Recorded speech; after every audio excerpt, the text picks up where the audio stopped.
ہوتی ہو. اس لیے فرمایا کہ اگر عورت کو بچہ بھی ہو رہا ہو اور وہ اونٹنی کی اوپر بیٹھی ہو، زچگی کے وقت، بچے کی پیدائش کے وقت عورت کو ایک اونٹنی پہ بٹھایا جاتا تھا عرب کے اندر تاکہ آسانی سے ڈلیوری ہو جائے، آسانی سے بچہ پیدا ہو جائے.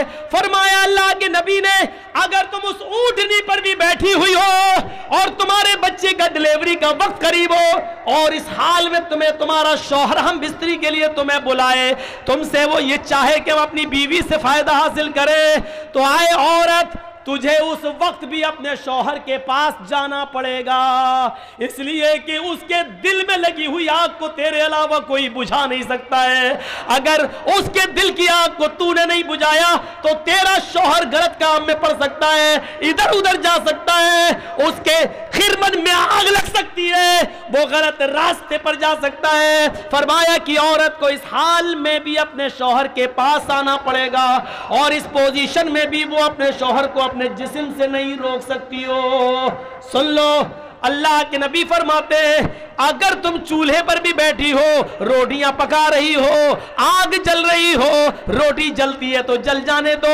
اگر تمہارا شوہر تمہیں بلاتا ہے کہ تم سے کچھ فائدہ حاصل کرے تو تم چولہے کو چھوڑ کر، روٹیاں پکانا چھوڑ کر اپنے شوہر کے پاس جاؤ گی، اس کے ارمان کو پورا کرو گی، اس کے دل کے مقصد کو پورا کرو گی. اس میں نو نہیں ہونا چاہیے. میری ماں بہنوں، یہ تمہارا گھر بنانے کے لیے محمد رسول اللہ نے اس حد تک اجازت دی ہے، اس حد تک حکم دیا ہے عورتوں کو، تاکہ تمہارا بھی گھر بنا رہے اور اس کا بھی گھر بنا رہے اور وہ دوسری طرف نہ بھٹکتا. شوہر کی اطاعت اور فرما برداری ہر حال میں ضروری ہے. یہاں تو شوہر کی اطاعت ہوتی ہے، شوہر کی. اللہ کے رسول اپنی بیوی کی تعریف کر رہے ہیں، عائشہ صدیقہ کی، تو عائشہ بھی تعریف کر رہی ہیں. اور ادھر تو حال یہ ہوتا ہے کہ عورتیں جلدی تعریف کرتی نہیں ہیں شوہر کی. زندگی بھر ناز و نعمتوں سے پالتا رہا ہو، ایک مرتبہ اس کی آپ مرضی کے خلاف کام کر دیجئے یا ایک مرتبہ تھوڑا سا اس کو پیسہ ویسا کم مل جائے تو کیا کہے گی زندگی میں کبھی سکون ملا ہے تمہارے گھر؟ پوری زندگی پہ پانی پھیر دے گی، آپ کی پوری زندگی میں پانی پھیر دے گی، پوری زندگی میں. سنا ہو قصہ، ایک پیر صاحب تھے، ان کی بیوی ان کو پیر ہی نہیں مانتی تھی. حق تیرے جیسے 336 پیر روز دیکھتی ہوں. ایک بار اس عورت نے دیکھا کہ آسمان پر ایک پیر صاحب اڑ رہے ہیں، مصلی ہوا میں بچھا ہوا ہے اور اس پر کھڑے ہو کے نماز پڑھتے ہوئے جا رہے ہیں. تو عورت نے اپنے شوہر سے کہا ایک تم پیر بنے پھرتے ہو، آج میں نے پیر دیکھا ہے. دیکھا ہے کہاں؟ آسمان میں. کیسے دیکھا؟ کا مصلی بچھایا تھا. اچھا ہوا میں اڑ رہا تھا. بیوی نے کہا ہاں تمہیں کیسے معلوم؟ نماز پڑھ رہا تھا نا. ہاں ہوا میں اڑ رہا تھا نا. ہاں وہ میں ہی تو تھا. اس کا شوہر بولا وہ میں ہی تو تھا. بیوی جھٹ سے کہتی ہاں مجھے لگا کہ تم تھے. کہا کیوں؟ کہا اسی لیے تو ٹیڑھے ٹیڑھے اڑ رہے تھے، اڑنا نہیں آ رہا تھا تمہیں. پھر کبھی نکال دی. ابھی تک اس کی تعریف کر رہی تھی، جب سنا کہ یہ کہہ رہا کہ وہ میں ہی تو تھا تو کہہ دی تبھی تو ٹیڑھے ٹیڑھے اڑ رہے تھے. اور ایک مرید نے اپنے پیر کو خواب میں دیکھا کہ جنت میں گھوم رہے ہیں، 70 حوروں کے بیچ میں بیٹھے ہوئے ہیں. ہمارے پیر صاحب جنت کے شہد اور دودھ کی نہروں میں گوتے لگا رہے ہیں. صبح آنکھ کھلی ان کی، کہنے لگے اپنے پیر صاحب کو جا کے خوشخبری سنا دوں کہ ارے تم تو جنتی آدمی ہو. جیسی پیر صاحب گئے، پیر صاحب کے گھر مرید گیا، اس نے دروازے کو دستک دی تو کیا دیکھ رہا؟ اندر آوازیں آ رہی ہیں، تڑا تڑ تڑا تڑ. اس نے جھانک کے دیکھا شاید پیر صاحب پٹ رہے ہیں. اس نے سوراخ سے ایسی جھانک کے دیکھا تو کیا دیکھتا ہے کہ پیر صاحب کی بیوی جھاڑو سے پیٹ رہی ہیں پیر کو. وہ کہتا رہے یار یہ کیا ہو گیا؟ میں نے تو خواب میں دیکھا ہے کہ پیر صاحب جنت میں گھوم رہے ہیں، 70 حوروں کے بیچ میں بیٹھے ہوئے ہیں، یہاں تو ایک نہیں سب اللہ ہی ان سے. یہ بیچارہ جانے لگا. پیر صاحب دروازہ کھولتے ہیں، کہاں جا رہے ہو؟ میں جا رہا ہوں گھر. ادھر آؤ. کیوں آئے تھے؟ ارے کچھ نہیں یار، آیا تھا بہت بڑی خوشخبری سنانے، لیکن اب موڈ خراب ہو گیا میرا، میں جا رہا ہوں. کہا کیا ہوا؟ ارے کیا ہوا یار؟ ارے بتاؤ نا کیا ہوا، کیا پریشانی تھی؟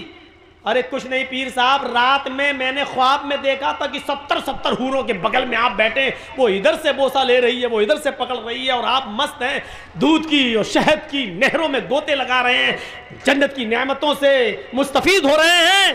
میں نے سوچا کہ آپ کو خوشخبری سنا دوں، یہاں دیکھ رہا ہوں کہ آپ جھاڑو سے پٹ رہے ہیں، اپنی اتنا برا حال آپ کا۔ تو پیر صاحب ہار ماننے والے کب ہیں؟ پیر صاحب نے کہا میرے مرید تم نے خواب تو بالکل صحیح دیکھا، خواب میں ہی تھا، کہ خاک تم تھے، یہاں جھاڑو سے پٹ رہے ہو میں تھا۔ کہا رہے سنو تو پہلے، تم نے خواب میں جو مجھے دیکھا جنت میں وہ بالکل صحیح دیکھا، وہ اللہ نے مجھے ہی کو جنت دی ہے، لیکن وہ جنت ملی کیسے وہ تمہیں معلوم ہے؟ کہا میں کیا جانوں؟ کہا اپنی بیوی کے ہاتھ سے روز جھاڑو سے پٹتا ہوں اور اسی پر صبر کرتا ہوں، اس صبر کے بدلے میں اللہ نے مجھے جنت دی ہے۔ پیر صاحب ہار ماننے والے کب ہیں؟ مولوی اور پیر کبھی ہار مانتا ہے؟ کبھی نہیں مانتا۔ وہ کوے اور کبوتر والا چٹکلا سنے ہیں نا آپ؟ ایک شکاری کے جال میں کوا بھی پھنس گیا اور کبوتر بھی پھنس گیا، تو کوا بھی رو رہا تھا کاؤں کاؤں کاؤں، کبوتر بھی گڈر گڈر گڈر پھنس گیا۔ تو کوے کو غصہ آیا، کوے نے کہا چپ، گڈر گو کرتے کرتے کان پکا دیے میرے۔ تو کبوتر بولا تو بھی تو کاؤں کاؤں کاؤں کاؤں کر رہا ہے، تو نے تو میرے کان پکا دیے۔ تو کوا بولا میں تو اس لیے رو رہا ہوں کہ میں کبوتر بولا ارے میں تو اس لیے رو رہا ہوں کہ میں تو حلال ہوں، اور یہ شکاری مجھے جال سے نکالے گا اور کاٹ کے ذبح کر کے کھا جائے گا، مجھے تو کٹنا ہی کٹنا ہے، اس لیے میں رو رہا ہوں، تو نے کاؤں کاؤں کاؤں کاؤں کر کے میرے کان کائے پکا دیے، چپ۔ کوا بولا میں تم سے زیادہ پریشان ہوں۔ کبوتر بولا مجھ سے زیادہ پریشان ہوں؟ ارے تو حرام ہے، تو یہ تو جال سے نکال کے اڑا دے گا شکاری، تیرا کیا کرے گا؟ یا پنجرے میں بند کر دے گا تو کھانا پانی دے گا، تو کٹے گا تھوڑی، ہمیں تو کٹنا ہے۔ کوا بولا چپ، کٹنا ہے کٹنا ہے، یہ جال کسی جاہل کا نہیں ہے جس میں ہم پھنسے ہیں، یہ ایک مولوی صاحب کا جال ہے جس میں ہم پھنسے ہیں۔ کبوتر بولا کیا کہ ہاں؟ تو کبوتر نے پوچھا کہ مولوی صاحب کا جال ہوا تو کیا ہوا؟ کرے مولوی پہ کوئی بھروسہ نہیں، کب کوے کو بھی حلال کا فتویٰ دے کے کاٹ کے کھا جائے، میں تم سے زیادہ پریشان ہوں، تم سے زیادہ پریشان ہوں۔ مولوی کبھی ہار مانتا نہیں، پتہ نہیں کب فتویٰ دے دے کوا بھی حلال ہے، یا یہ کہہ دے کالا کوا حلال ہے، یا یہ کہہ دے کہ 2 پیر والا کوا حلال ہے، اس کا کوئی بھروسہ نہیں، کب حلال کا فتویٰ دے اور ہم کو کاٹ کے کھا جائے۔ مولوی پیر کبھی نہیں ہارتا، کبھی نہیں، سب پریشان ہیں ان سے۔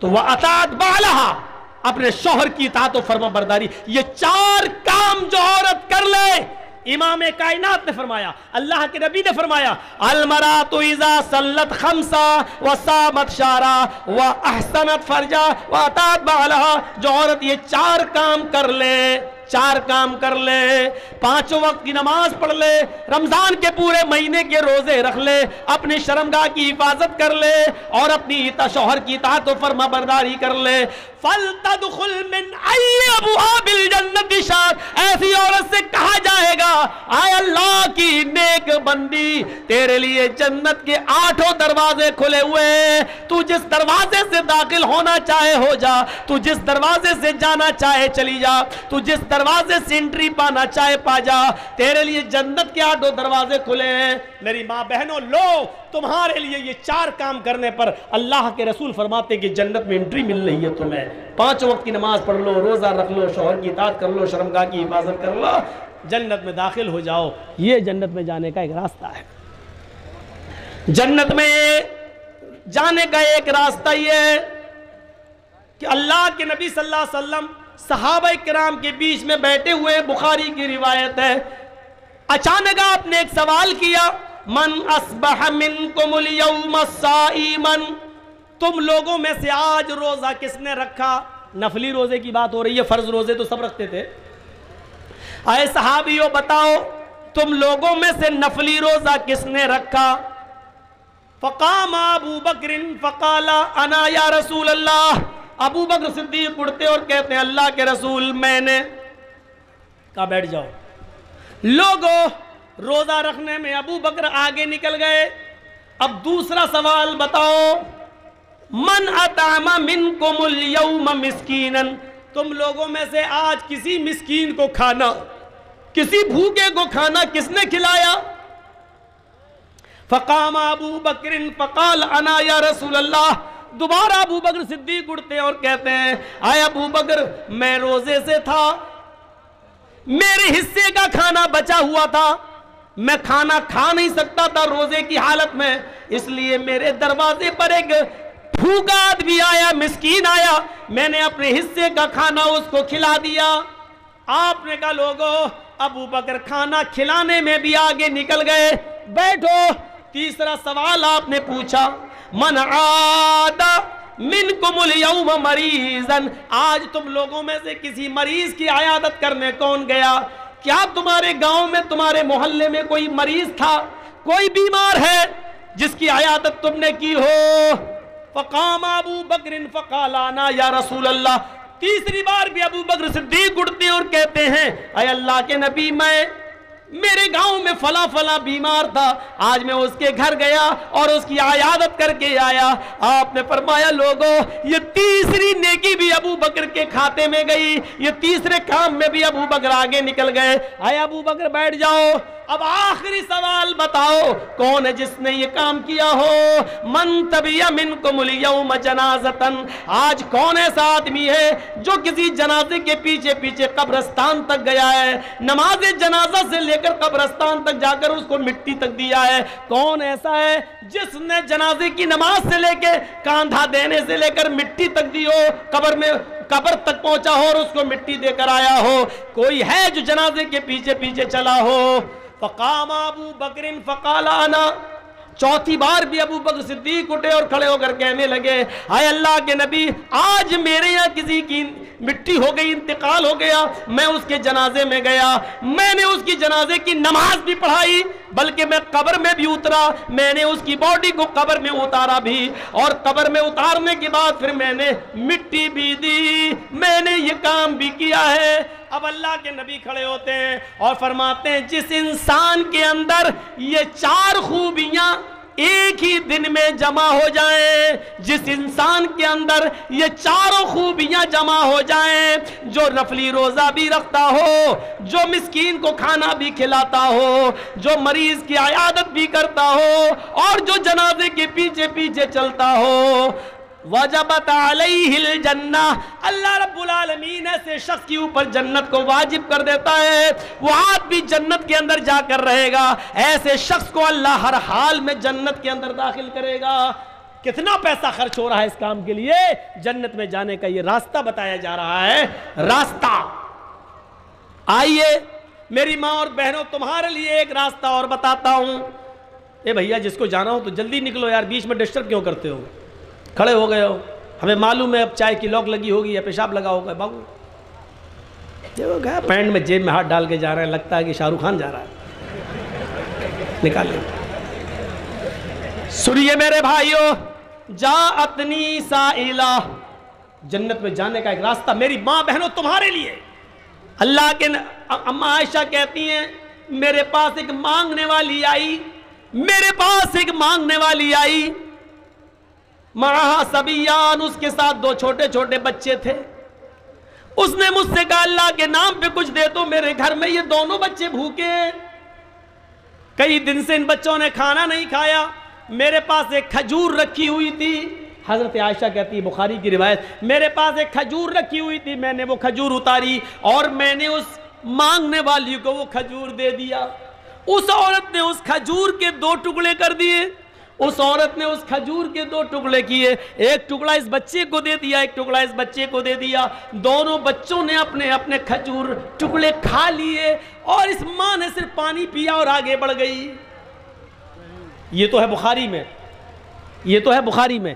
مسلم میں یہ ہے کہ میرے پاس 3 کھجوریں تھیں، یہ سنیے، یہ بڑا دردناک ہے، میرے پاس 3 کھجوریں تھیں، مانگنے والی نے جب مانگا تو میں تینوں کھجوریں اٹھا لائی، اس عورت نے ایک ایک کھجور دونوں بچوں کو دے دی، دونوں بچوں نے اپنی کھجوریں کھا لی، ایک کھجور جو میرے پاس بچی میں اس کو کھانے جا رہی تھی۔ اماں عائشہ کہتی ہیں کہ میں نے اس عورت کو دیکھا، جیسی وہ عورت اس کھجور کو اپنے منہ میں رکھنے کے لیے جا رہی تھی، بچے بھوکے تھے، اپنی اپنی کھجور کھانے کے بعد وہ ماں کی کھجور پر جھپٹ پڑے، ماں یہ مجھے دے دو، دوسرا کہتا ماں یہ مجھے دے دو۔ ماں کی ممتا لاڈ میں آ گئی، جوش مارنے لگی، ماں خود بھوکی رہ گئی، لیکن اس نے کسی ایک بچے کے ساتھ بے انصافی نہیں کی، اس نے اس کھجور کے 2 ٹکڑے کر دیے، آدھا اس کو دے دیا، آدھا اس کو دے دیا۔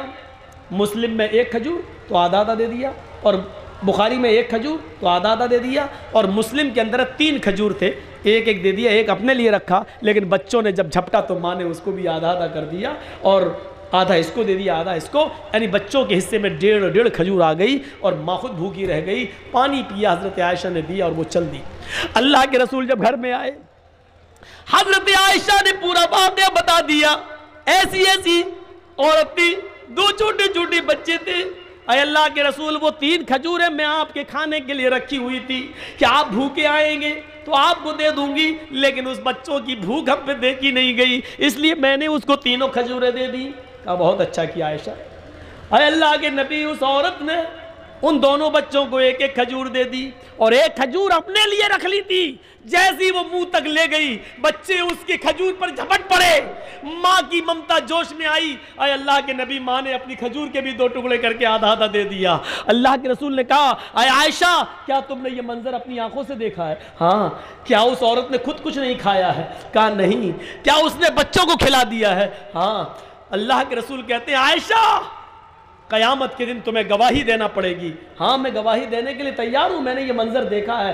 عائشہ جو عورت خود بھوکی رہ کر اپنے بچوں کو کھلاتی ہے، اپنے بچوں کی پرورش کا انتظام کرتی ہے، اللہ کی طرف سے اتاری ہوئی اس آزمائش میں پوری اترتی ہے، اور اپنے بچوں کا خیال رکھتی ہے، اپنے بچوں کو بھٹکنے نہیں دیتی ہے، خود بھیک مانگ کر کھلاتی ہے لیکن اپنے بچوں کو بھیک نہیں مانگنے دیتی ہے، ان کی اچھی تربیت کرتی رہتی ہے۔ جانتے ہو عائشہ اس عورت نے ایسا کر کے کیا کیا؟ وجبت علیہ الجنہ، اس عورت نے اپنے اوپر جنت واجب کر لی۔ اللہ اس عورت کو جنت دے کر رہے گا، کیونکہ وہ اپنے بچوں کے لیے آزمائی گئی ہے، اپنے بچوں کو کھلانے پلانے والی، اپنے بچوں کو اچھی تربیت دینے والی، اپنے بچوں کو غلط راستے پہ چلنے سے روکنے والی، اپنی بھوک برداشت کر کے اپنے بچوں کو کھلانے والی عورت قیامت کے دن جنت کے اندر جائے گی۔ یہ جنت میں جانے کا راستہ ہے، جنت میں جانے